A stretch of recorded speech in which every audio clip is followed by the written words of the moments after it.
మా ఆయన ఫ్రెండ్స్ ఈరోజు మా ఇంటికి భోజనానికి వచ్చారండి. మా ఆయన ఫ్రెండ్స్ని అన్నయ్య మంచినీళ్ళు తీసుకుంటారా అంటే, అదేంటమ్మా ఇప్పుడు మంచినీళ్ళు ఏంటి, టైం 12 అయింది, ఆకలిగా ఉంది, భోజనం పెట్టు అని అన్నారు. అవునా అన్నయ్య, 12 అయింది కదా, ఆకలి వేస్తుంది, 12 అయింది, గట్టిగా ఇంకో గంటన్నర ఆపనంటే అదిరిపోద్ది నా ఐడియా.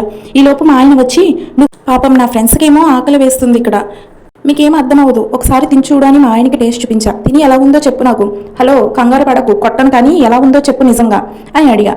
మా ఆయన, ఘోరంగా ఉందే బాబు కదా, నా వంటలు అసలే చండాలంగా ఉండదా, ఇప్పుడు ఆకలి అనగానే మామూలుగా వెళ్ళి పెట్టేశామనుకో నా విషయం అంతా బయటపడిపోద్ది, అందుకే 1-2 గంటలు వెయిట్ చేశారనుకో బాగా ఆకలి వేస్తుంది, అప్పుడు తీసుకెళ్ళి పెట్టామనుకో ఫుడ్ ఎలా ఉన్నా నచ్చేస్తుంది. మీకేం ఐడియాలు తెలియవు, వెళ్ళండి మీరు వెళ్ళండి, ఇంకా 1 గంట పక్కన ఉండండి, నేను వస్తా అని చెప్పా.